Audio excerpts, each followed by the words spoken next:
Are you looking for a simple travel photography setup that allows you to take amazing Instagram photos while also taking incredible YouTube videos? Well, then this setup's for you. My name is Juliana and this is Tourist to Local. In today's episode, I'll be walking you guys through my travel photography setup. What I'm going to be showing you guys is the equipment that I have been using for about the past 3 years.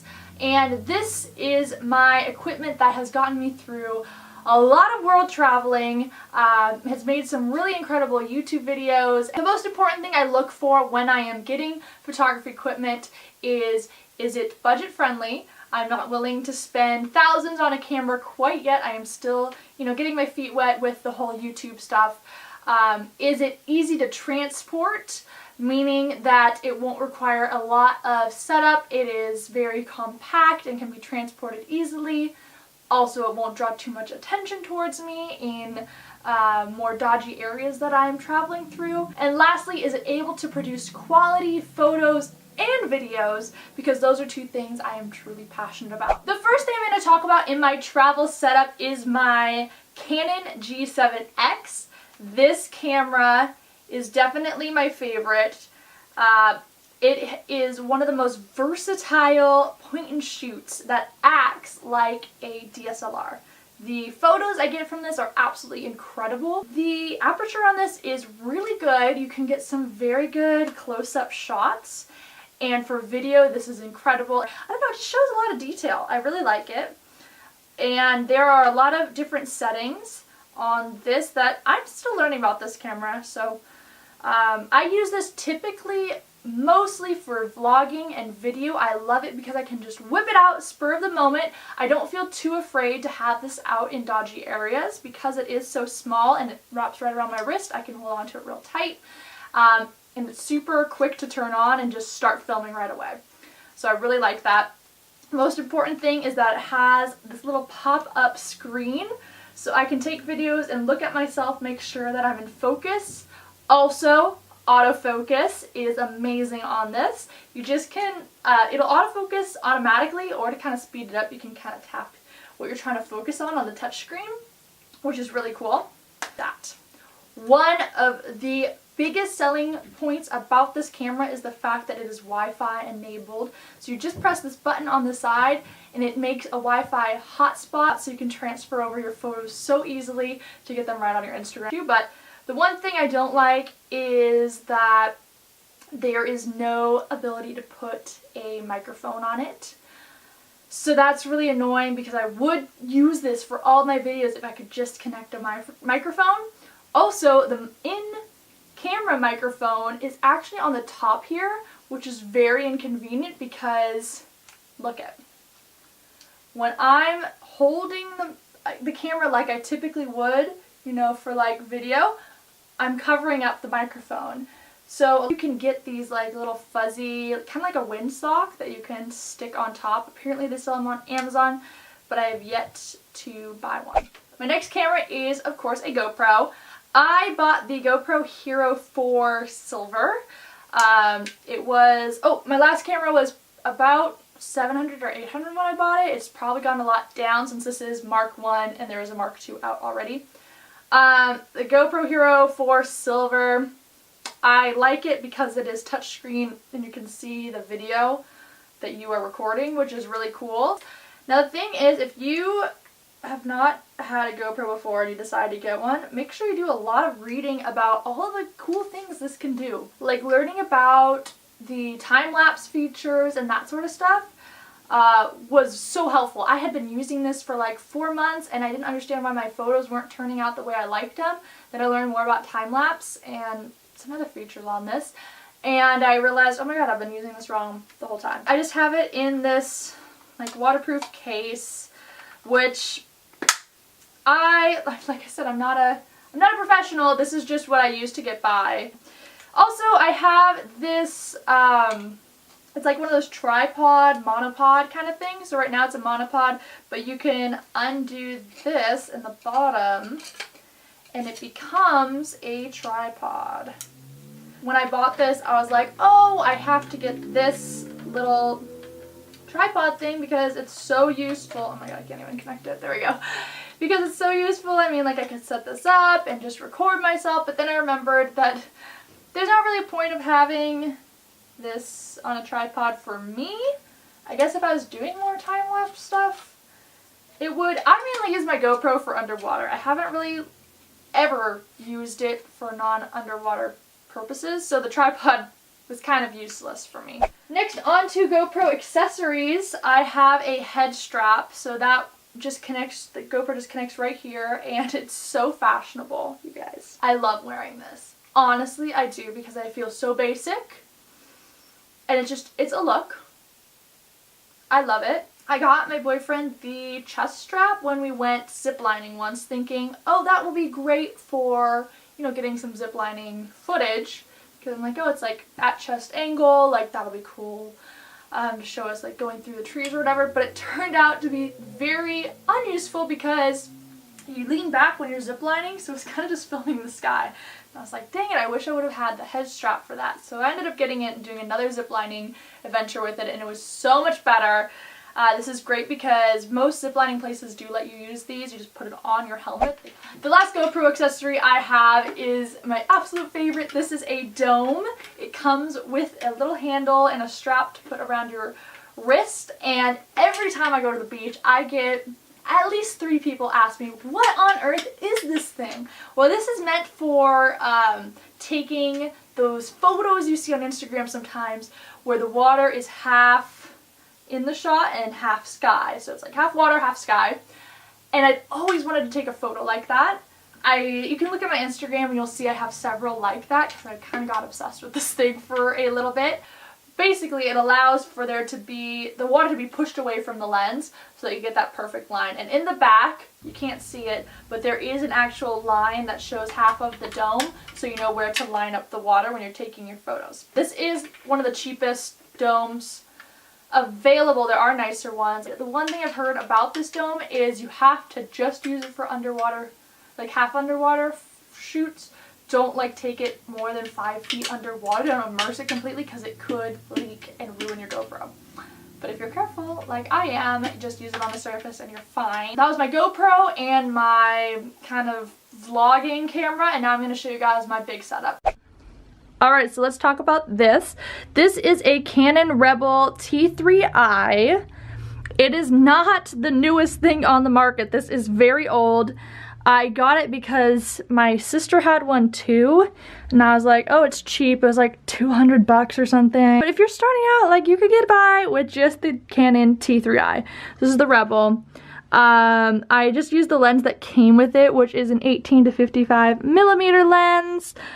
And this is my tripod. Well, this is my sister's tripod. I had a nicer tripod before, but when I traveled to Mexico once, I had it in my carry-on luggage and TSA took it away. So lame, right? So now I use my sister's and I need to get a new one. This is like so cheap. It's like 20 bucks on Amazon or something. I don't even know what brand it is. One thing, I'm always dropping my lens case and forgetting where I put it. So I got these things on Amazon that are just like basically like a little wristband for your lens, and you attach a little sticky thing on the lens part, and then you don't have to lose your lens. As for my mic, this was a Sennheiser, oh my god, what is it called? I don't remember what it's called, but it's a Sennheiser mic. Right now I have the wind little fluffy thing on it. I never really take that off.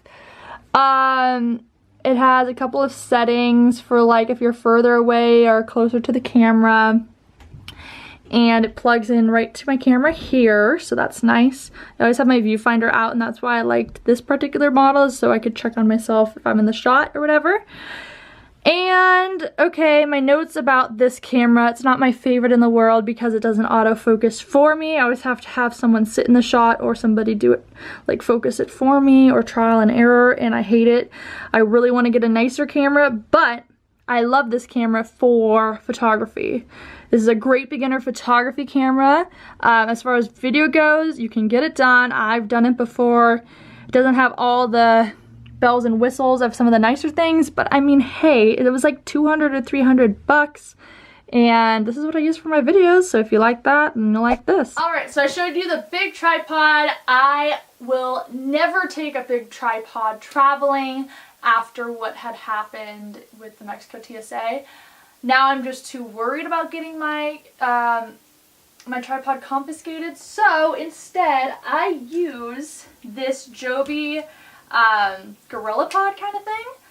I love this. This is great. I have never really had a problem with setting up a shot with just this. I love that it has a little like measuring thing so you can see if it's even.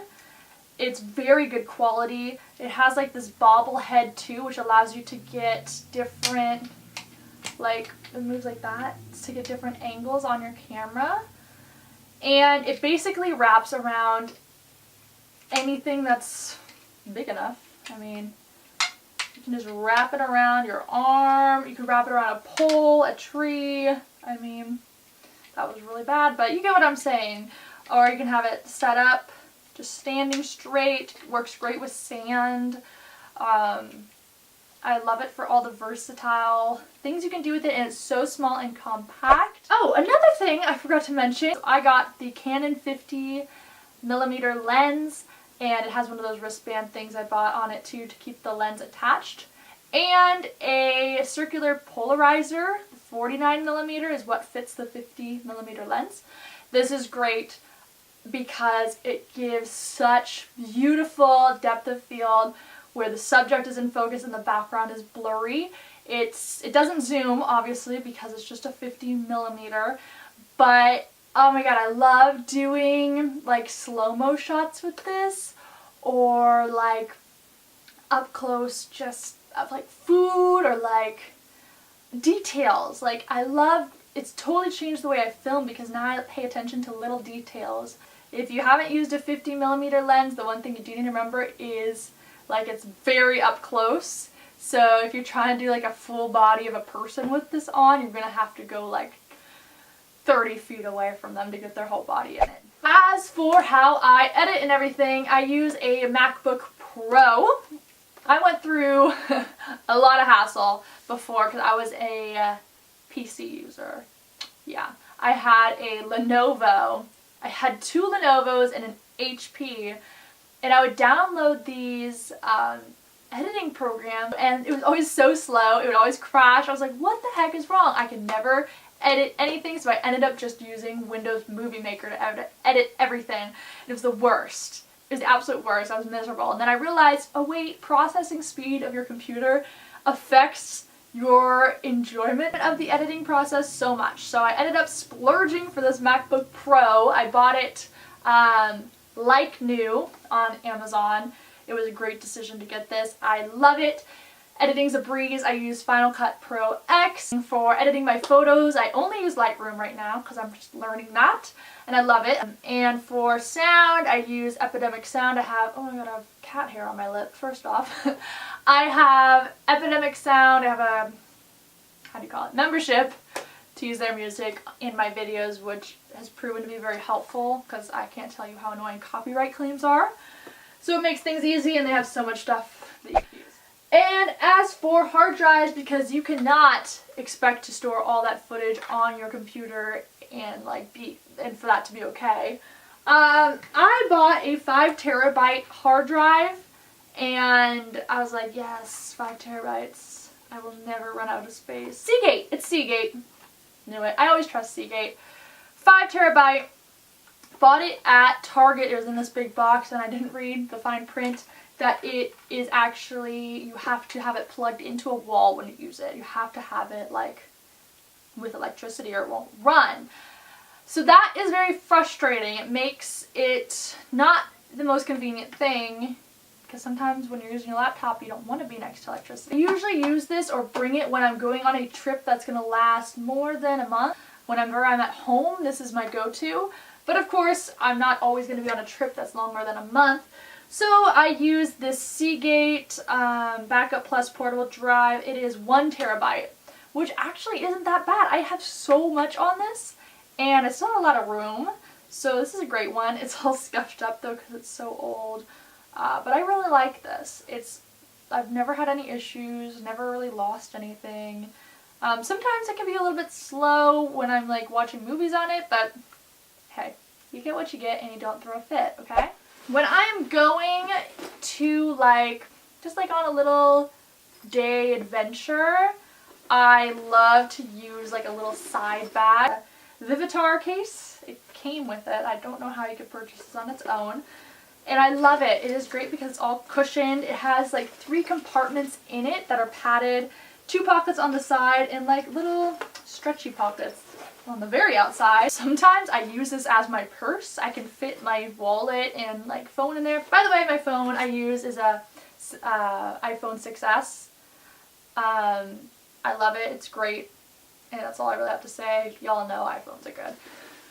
So yeah, I can fit my DSLR in here, an extra lens, my GoPro, my G7X, batteries, basically everything I've mentioned. I can't fit the dome in. It sucks. So when I bring this, I have to really be committed to using it. When I'm planning on traveling with a big tripod, back before I lost my old one, and my laptop, I use this Case Logic backpack. This is great.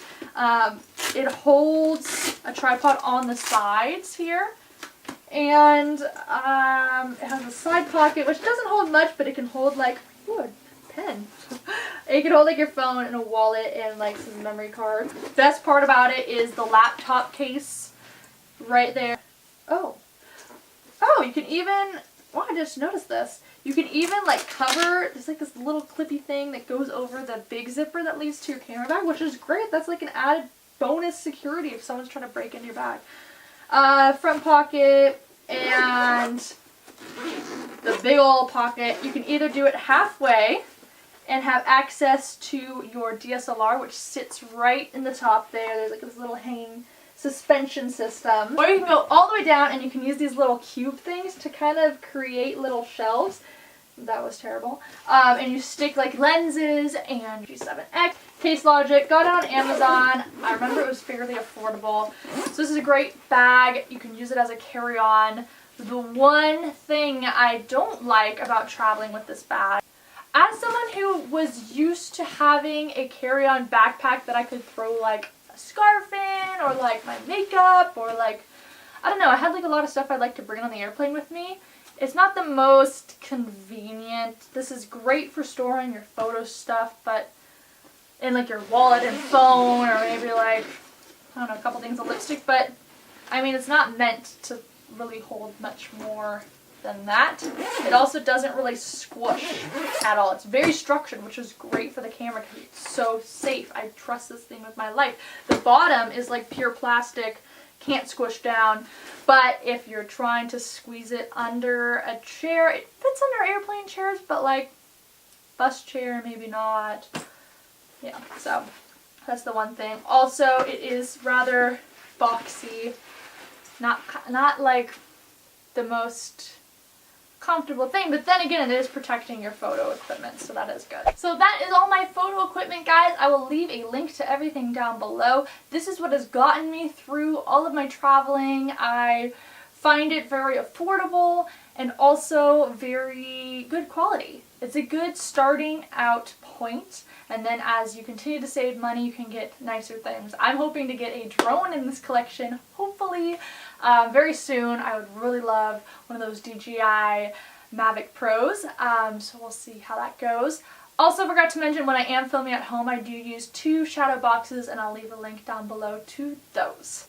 So that is my photo equipment, guys. I hope you enjoyed this video. Make sure you do subscribe for new videos every week, and leave a comment down below if you liked this video. Also give a follow to my Instagram. Check it out. I love talking to you guys through that and letting you guys see a little peek at what my life is like on a daily basis. That's all for now. Remember to keep the spirit of a tourist and the mind of a local, whether you're on the road or in your very own hometown. I'll see you guys next week. Bye!